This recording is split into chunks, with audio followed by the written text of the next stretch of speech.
So welcome back to my YouTube channel. Today's I will discuss about the real numbers. Our previous chapter is polynomial chapter 2, जिसको मैं already upload कर चुकी हूँ exercise के साथ. Introduction भी आपको मिल जाएगा, तो आप वीडियोस को चेकआउट कर सकते हैं. बाकी चलिए स्टार्ट करते हैं आज का चैप्टर रियल नंबर. तो रियल नंबर्स को चैप्टर को स्टार्ट करने से पहले हमें ये समझना होगा कि रियल नंबर्स बेसिकली होते क्या है. सबसे पहले हम बात करेंगे नेचुरल नंबर की. नेचुरल नंबर होते क्या है. जो नेचुरल नंबर हैं बेसिकली, जैसे हम नर्सरी क्लास में बच्चों को सिखाते हैं काउंटिंग्स, क्या कैसे कहाँ से शुरू करते हैं, 1 से स्टार्ट करते हैं. 1 2 3 4 5 6 7 8 सो ऑन, इस तरीके से चलता है.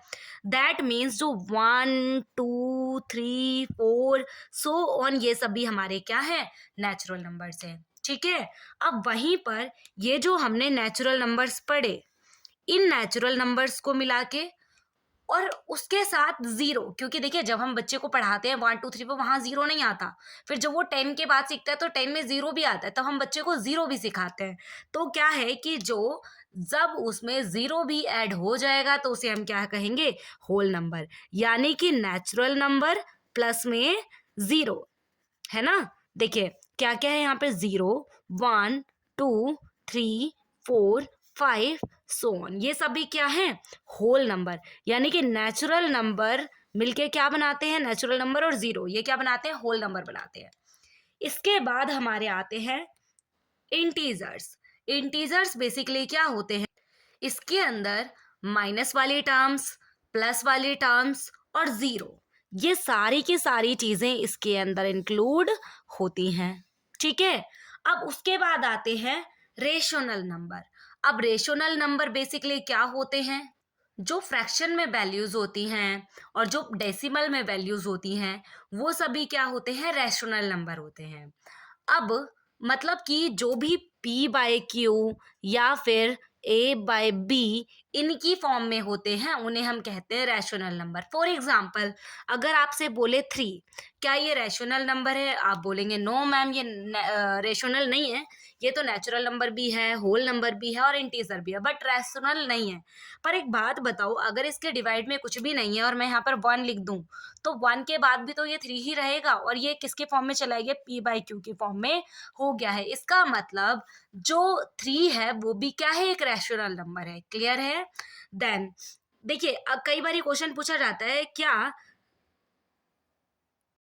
कई बार आपसे क्वेश्चन पूछा जाता है कि जितने भी नेचुरल नंबर हैं क्या वो होल नंबर हैं, होल नंबर हैं.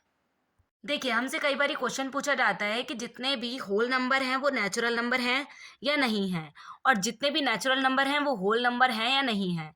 तो अगर हम देखेंगे नेचुरल नंबर्स को, तो 1 2 3 4 सो ऑन, सारे ये सभी होल नंबर्स में भी आ रहे हैं. इसका मतलब जितने भी नेचुरल नंबर हैं वो सभी होल नंबर हैं. पर अगर मैं बात करूं होल नंबर की, तो होल नंबर को देखो 1 2 3 4 5 ये सब तो आ रहे हैं, बट जीरो यहाँ नहीं है. इसका मतलब जितने भी होल नंबर हैं वो सभी नेचुरल नंबर्स नहीं है.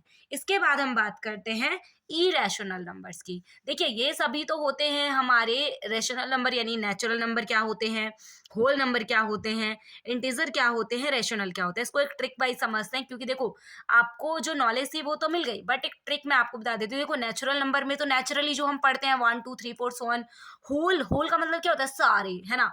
तो होल में जीरो भी ऐड कर लो. कैसे ध्यान रखोगे, देखो यहाँ पर ना नेचुरल, रेशनल तो आपको पता ही है जो फ्रैक्शन के फॉर्म में होंगे, p बाई क्यू की फॉर्म में. और इंटीजर में देखो ये जो i है, इस i को आप नेगेटिव साइन रिलेट कर सकते हो, है ना. नेगेटिव जैसा ही लग रहा है, इसका मतलब इसमें नेगेटिव, और t में देखो प्लस वाली साइन, जहां पे माइनस और प्लस एक साथ होंगे, प्लस में जीरो भी होगा. ठीक है. और होल वाले में ध्यान रखो इसमें o आ रहा है. ठीक है, शुरू में ही o आ रहा है, यानी होल में ऑल, होल में ऑल पर जीरो भी इंक्लूड है. ठीक है, इस टाइप से आप लोग याद रख लेना. आगे चलते हैं किस पे, इरेशनल नंबर्स पे. अब जो इरेशनल नंबर है बेसिकली वो क्या होते हैं, जैसे कि पाई हो गया, है ना, √3 हो गया, √2 हो गया, या फिर हम यहाँ पर कह सकते हैं कि 100/3 हो सकता है यहाँ पर, और 22/7 हो सकता है. अब इनका क्या मतलब हो गया. अब आप बोलेंगे मैम ये तो p बाई क्यू की फॉर्म में है, तो ये तो क्या कहते हैं, रेशनल नंबर हो जाना चाहिए था, जो मैंने पहले बताया था. बट ये गलत है. क्यों, क्योंकि जो इरेशनल नंबर है ना बेसिकली वो पी बाई क्यू की फॉर्म में तो होते हैं, बट जब हम इनको डिवाइड करते हैं ना तो इनका आंसर कभी खत्म ही नहीं होता। ये जो है लॉन्गेस्ट टर्म में चलते जाते हैं जिनका कोई एंड ही नहीं होता। जैसे कि जो 22/7 है, इसको अगर आप डिवाइड करोगे तो जो आपका आंसर आएगा वो क्या आएगा, 3.144444 सो ऑन, ये 4 खत्म ही नहीं होगा। और वैसे ही जब हम इसको डिवाइड करते हैं तो 9.9999 समथिंग आते चले जाते हैं ना, है ना। तो इस टाइप से चीजें होती हैं। एक सेकेंड, यहाँ पर आएगा 3.3333 समथिंग आता चले जाएगा। ऐसे डिजिट जिसका कोई एंडिंग ही ना हो, ठीक है, उनको, और वो डेसिमल वैल्यूज हो तो उनको हम कहते हैं इरेशनल। और अब यहाँ पे फ्रैक्शनल वैल्यू, ये रूट में जो वैल्यूज होंगी, अब रूट वाली वैल्यूज के अकॉर्डिंग आपको लग रहा होगा मैम 25, क्या ये भी इरेशनल है? नो। क्यों? क्योंकि ये जो है परफेक्ट स्क्वायर है किसका, 5 का, ये 5 आ जाएगा यहाँ पे। इसका मतलब ये सॉल्व हो गया, ये तो नेचुरल नंबर है, होल नंबर है, और क्या है आपका, इंटीजर है। बट रूट 2 रूट 3 ये सॉल्व नहीं हो सकते, ये रूट के टर्म में ही रहेंगे, इसलिए इनको क्या बोलेंगे, इरेशनल नंबर बोलेंगे। क्लियर है?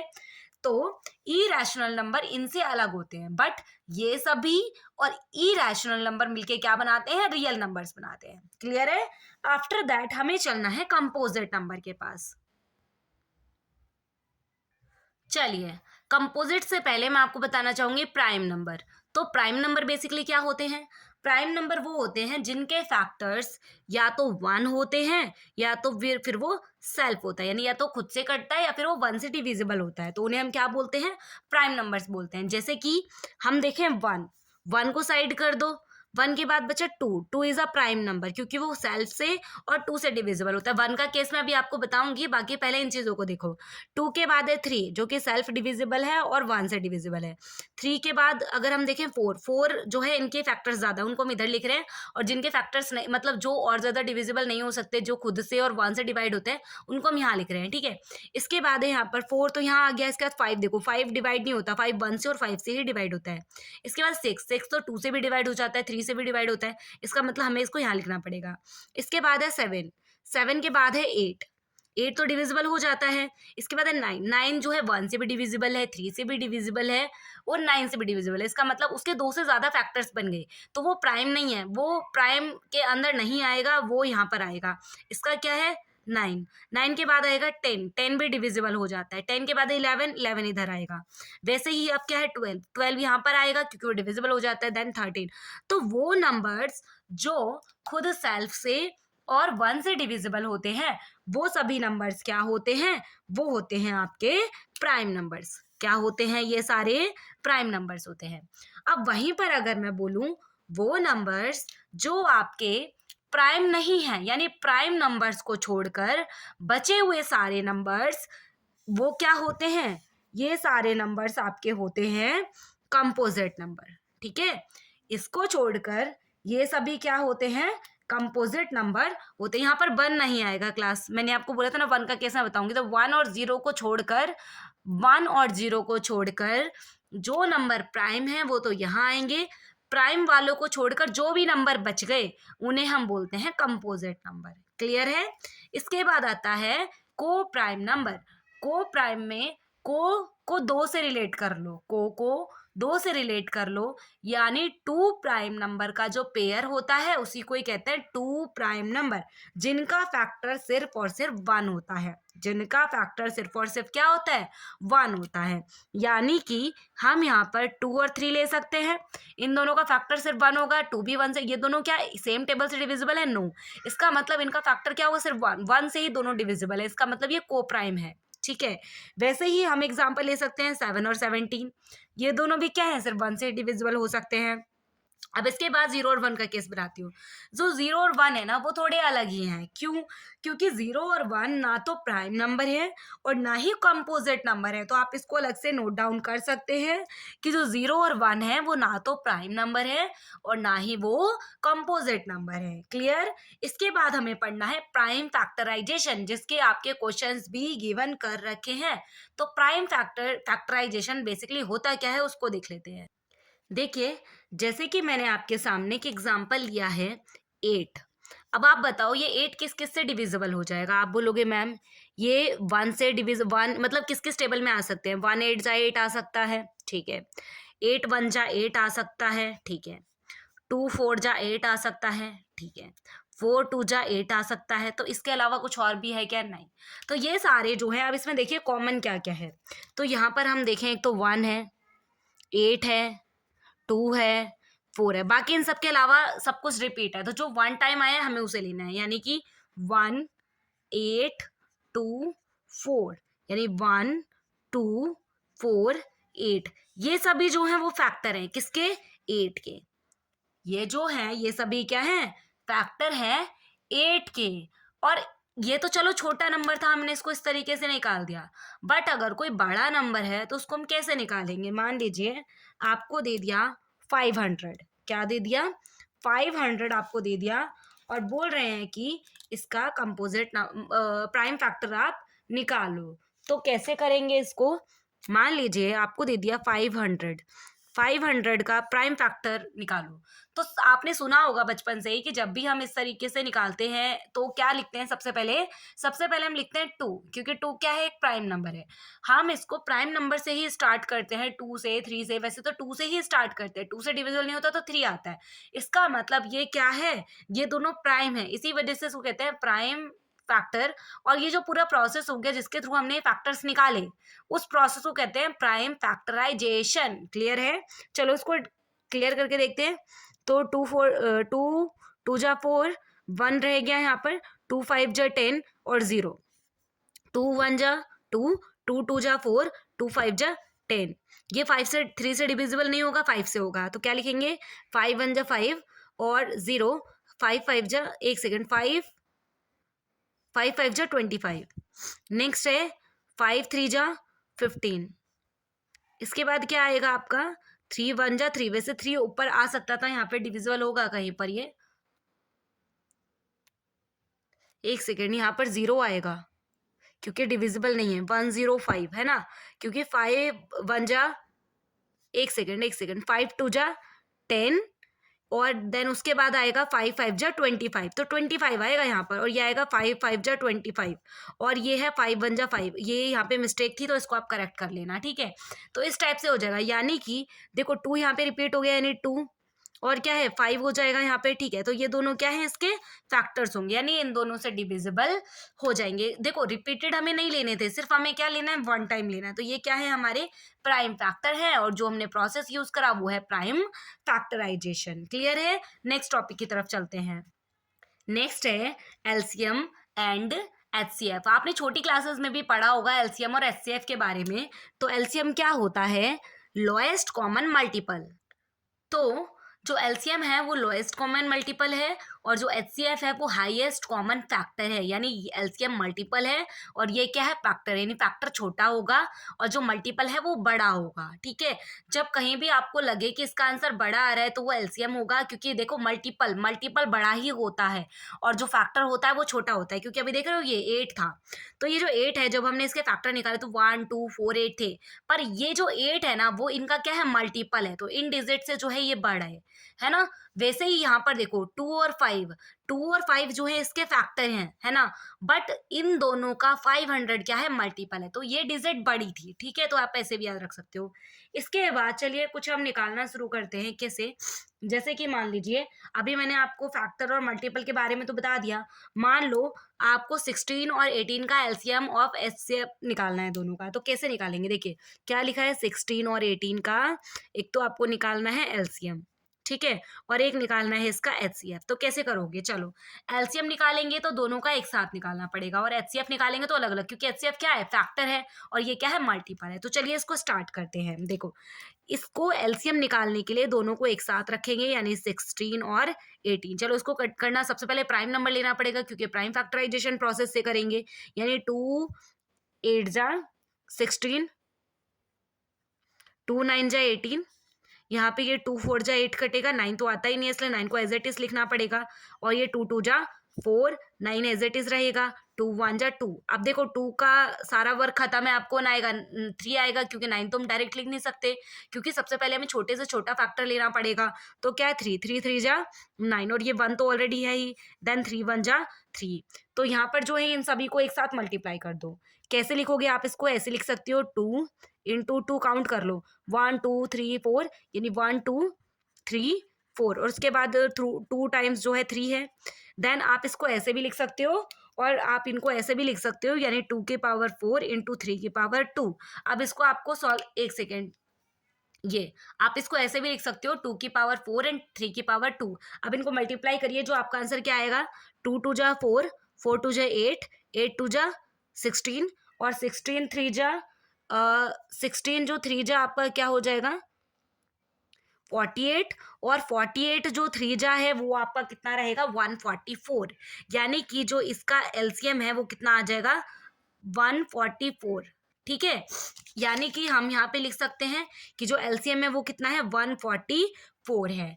अब हमें निकालना है एचसीएफ, जो कि क्या था, हाईएस्ट कॉमन फैक्टर। तो फैक्टर निकालने के लिए हम क्या करते हैं, फैक्टर के लिए मैंने आपको बताया ही था, यानी हमें एक तो 16 का फैक्टर निकालना है, और एक हमें निकालना है 18 का फैक्टर निकालना है। तो चलो निकालते हैं। तो 2 4 जा, सॉरी 2 8 जा 16, 2 4 जा 8, 2 2 जा 4, 2 1 जा 2। तो सभी को देखो ये जो है, ये अब इसमें क्या है, कॉमन ढूंढना है हमें, है ना, कॉमन क्या रहेगा। अभी इसको कुछ नहीं करना मल्टीप्लाई, ये क्या है, 2 4 जा, सॉरी 2 9 जा 18, और फिर 3 3 जा 9, 3 1 जा 3। तो यहाँ पे देखो 3, इन दोनों में क्या क्या कॉमन हो रहा है। तो आप बोलोगे मैम यहाँ पर सिर्फ 2 ही है जो में क्या दिख रहा है, कॉमन दिख रहा है, बाकी 3 यहाँ नहीं है, क्योंकि रिपीटेड चीजों को हम नहीं लेते। तो इसका मतलब जो ये यहाँ पर है 2, that means 2 is a highest common factor. ठीक है, हाईएस्ट कॉमन फैक्टर है इन दोनों के अंदर, यानी एचसीएफ क्या हो जाएगा, 2। अभी थोड़ी देर पहले मैंने आपको बताया था कि जो फैक्टर है वो छोटा होता है और जो मल्टीपल है वो बड़ा होता है। अब देखो इन दोनों का जो मल्टीपल निकला वो निकला 144, यानी कितनी बड़ी डिजिट है, और जो एचसीएफ है वो कितना निकला, सिर्फ 2, यानी कितना छोटा है, लीस्ट वैल्यूज है ना, बहुत छोटी है। तो इस तरीके से हम एलसीएम और एचसीएफ को फाइंड कर सकते हैं। आपके इसके एग्जांपल्स भी दे रखे हैं, आप वहां से एग्जांपल्स को ट्राई कर सकते हैं। नेक्स्ट हम चलते हैं थ्योरम 1.2 पर, क्योंकि वो थ्योरम बहुत ज्यादा इंपॉर्टेंट है और उसके क्वेश्चंस भी हैं उसके बेसिस पे।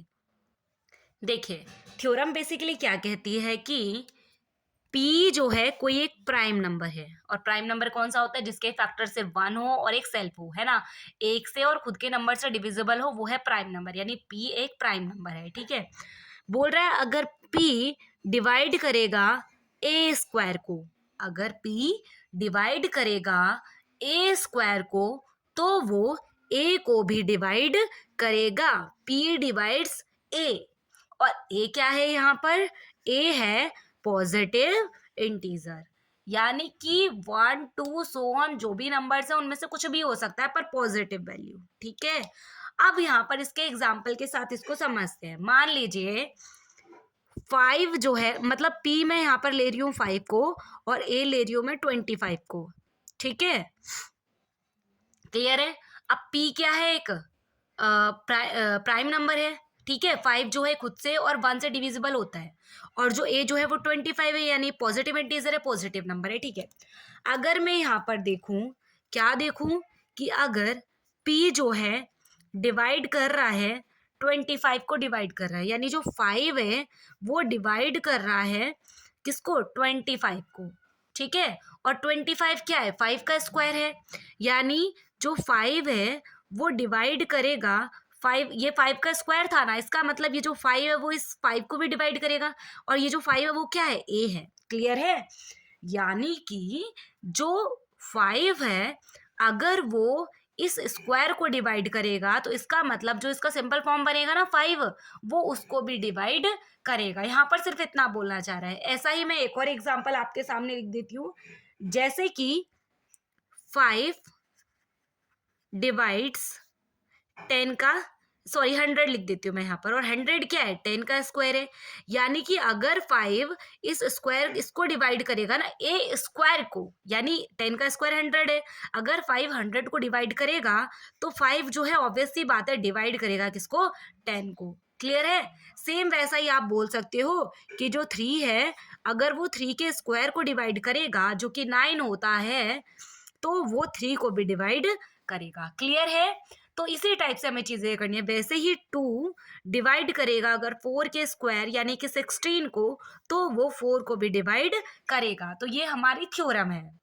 नेक्स्ट है हमारा एक एग्जाम्पल, क्योंकि देखिए मैं आपको एक्सरसाइज 1.1 और 1.2 दोनों का जो इंट्रोडक्शन है वो एक ही वीडियो में दे रही हूँ, इसलिए वीडियो थोड़ा सा लॉन्ग हो रहा है। बाकी चलिए एक हमारा एग्जाम्पल है उसको समझते हैं कि कैसे हम प्रूव कर सकते हैं कि कोई भी नंबर हमारा इरेशनल नंबर है, क्योंकि इसके क्वेश्चंस आते हैं एग्जाम में भी, मोस्ट इंपॉर्टेंट है एग्जाम के पॉइंट ऑफ व्यू से, और वैसे भी आपके लिए इंपॉर्टेंट है। तो चलिए क्वेश्चन को ट्राई कर लेते हैं। हमारा क्वेश्चन है कि √3 इज अ इरेशनल नंबर, और आपको प्रूव करना है कि √3 एक इरेशनल नंबर है। तो जो इसकी स्टार्टिंग है, देखो इरेशनल बोला है, इसका अपोजिट एज्यूम कर लो कि जो √3 है वो रैशनल नंबर है। क्लियर?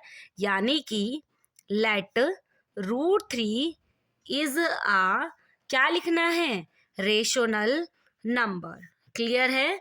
रैशनल नंबर है, और अगर ये रैशनल है तो क्या होगा, ये p बाय क्यू की फॉर्म में होगा। ठीक है? आप इसको a बाय b भी लिख सकते हो, और मैं इसको a बाय b ही लिख रही हूँ। क्यों? क्योंकि आपके बुक में ये a बाय b के फॉर्म में ही दे रखा है। अगर मैं p बाय क्यू लिखूँ तो आप कंफ्यूज ना हो, इसलिए। ठीक है? और यहाँ पर जो p a और b है वो क्या है, को प्राइम नंबर्स हैं। ठीक है? ये दोनों क्या है, ये दोनों को प्राइम नंबर हैं, पर b जो है 0 नहीं होगा। यानी कि मान लीजिए अगर हम 2 को 0 से डिवाइड करें तो आंसर तो क्या आएगा, अनडिफाइन हो जाएगा, ये है ना, डिफाइन ही नहीं होगा आंसर, तो इसीलिए 0 नहीं होगा अभी। क्लियर है? और यहाँ पर चलिए, तो इस चीज ये क्लियर है आपको। तो ये √3 equal to a by b हो गया। अब क्या करना है, हमें इनका स्क्वायर कर देना है, स्क्वायरिंग बोथ साइड। तो क्या लिखेंगे, squaring both, both side square करने पर हमारे पास कुछ इस टाइप का दिखेगा। देन स्क्वायर से रूट कैंसिल आउट हो जाता है, यहाँ आएगा सिर्फ 3, और यहाँ आएगा a square divided by b square. ठीक है? अब यहाँ पर b को अगर हम इस साइड लेकर आए यानी क्रॉस मल्टीप्लाई करें तो हमारा आ जाएगा 3b square equal to a square. Clear है? अब ये जो हमारा आया है इसको यहीं पर ही इक्वेशन 1 लिख के छोड़ दो, यानी ये जो है हमारी इक्वेशन 1 है। अब आप खुद से सोचो, अगर ये कोई नंबर है, आप इसको 3 से मल्टीप्लाई करोगे तो जो हमारा आंसर आएगा वो 3 का मल्टीपल ही तो होगा। फॉर एग्जाम्पल के लिए अगर मैं आपसे बोलूं, यहाँ पर 9 है तो 3 3 जा 9 इक्वल टू क्या है, 9 आया। इसका मतलब ये जो नंबर है अगर आप इसको इससे मल्टीप्लाई कर रहे हो तो वो 3 से डिविजिबल ही तो होगा। मान लो मैं यहाँ पे ले रही हूँ 3 2 जा 6, यानी तब भी तो ये नंबर जिससे भी आप मल्टीप्लाई करोगे तो जो रिजल्ट आएगा वो 3 से भी तो डिविजिबल होगा। सिंपल है। इसका मतलब जो a स्क्वायर है वो 3 से डिविजिबल होगा। सिंपल है। तो हम लिख सकते हैं therefore a square is divisible by 3। और अगर a स्क्वायर 3 से डिविजिबल है, यानी 3 से अगर a स्क्वायर डिविजिबल है तो जो 3 है वो a को भी डिवाइड कर रहा होगा। सिंपल है, जो हमने थ्योरम पढ़ी थी, है ना, ये वही थ्योरम यहाँ पे अप्लाई हो गई है। उसी लाइन को हमने लिखा है किस तरीके से कि therefore a square divisible by 3, so a is also divisible by 3। Clear है?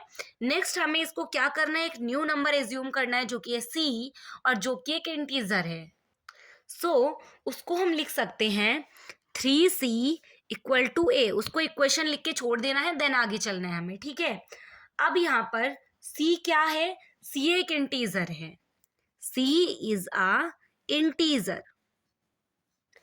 अब यहां पर बोथ साइड स्क्वायर करेंगे, स्क्वायरिंग बोथ साइड जब आप स्क्वायर कर दोगे तो आपके पास क्या आएगा, यहां आएगा 3c का होल स्क्वायर और a का स्क्वायर। ठीक है, तो यहाँ क्या हो जाएगा 9c² इक्वल टू a²। और ये है हमारी इक्वेशन सेकेंड। क्यों लिया है सेकेंड? क्योंकि लास्ट वाले के अंदर हमने यहाँ पर a² की वैल्यू निकाली थी, तो इसी a² की वैल्यू हमें यहाँ पे पुट करनी है। तो हम क्या लिखेंगे? Putting the value of a² in equation second.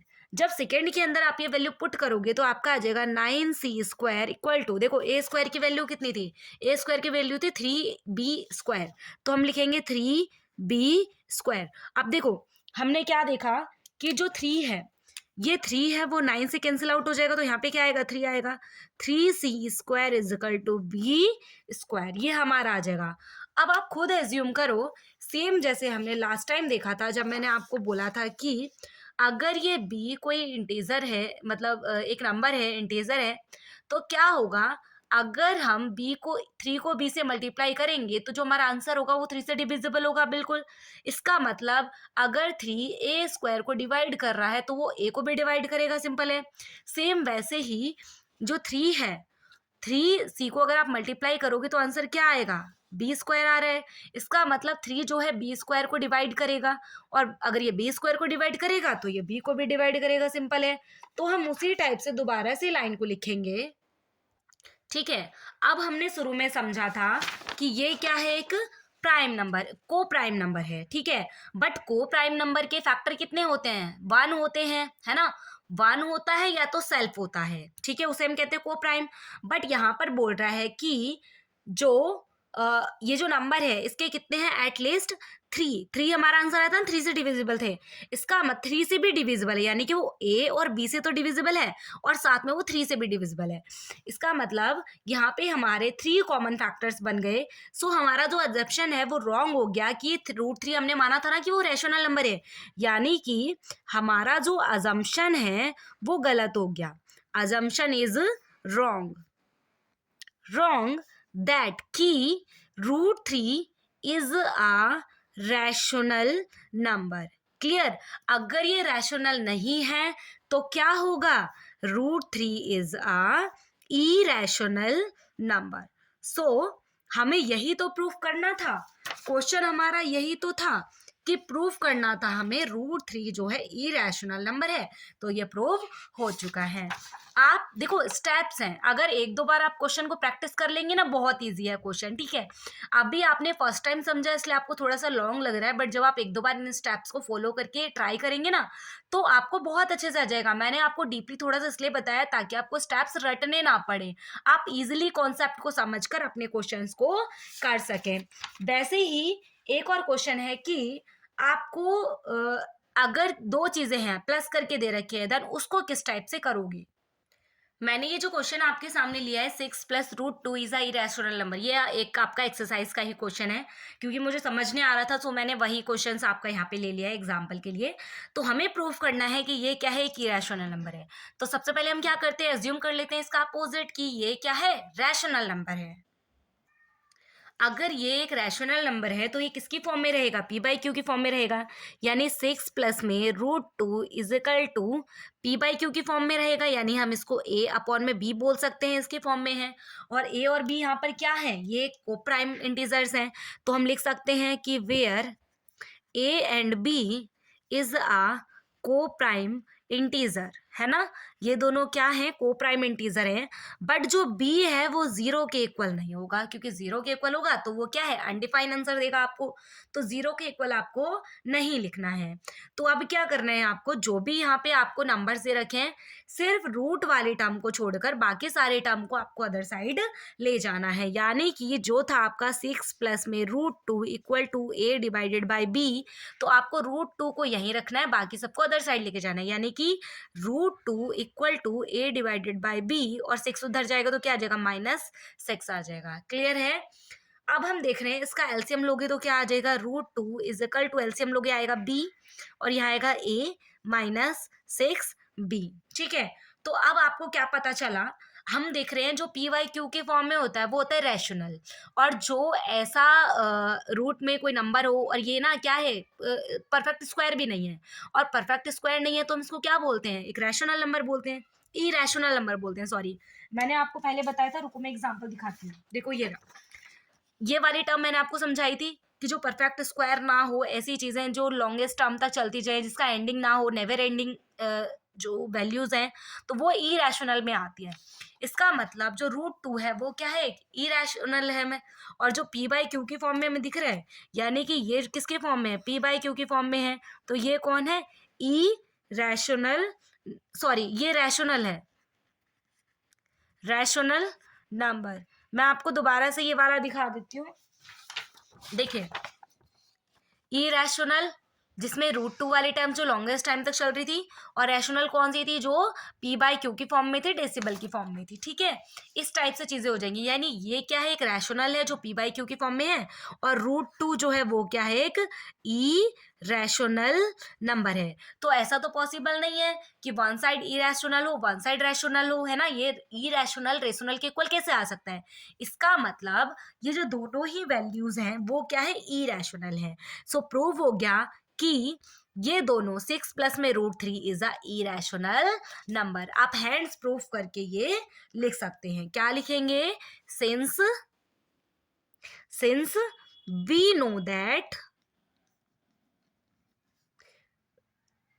Root 2 is a irrational number, so hence prove 6 plus root 2 is a irrational number, hands proof. ठीक है, ये दोनों एग्जांपल्स मैंने आपको बता दिया, सारा इंट्रोडक्शन बता दिया है। बाकी आप चाहें तो इसी के बेसिस पे क्वेश्चन प्रैक्टिस कर सकते हैं, और बाकी मैं आपको एक्सरसाइज वीडियो प्रोवाइड कर दूंगी। Thank you so much watching this video helpful लग रहे हैं तो चैनल को सब्सक्राइब करो, बेल आइकन को क्लिक कर लो, ताकि आने वाला नेक्स्ट वीडियो का नोटिफिकेशन तुरंत ही मिल जाए।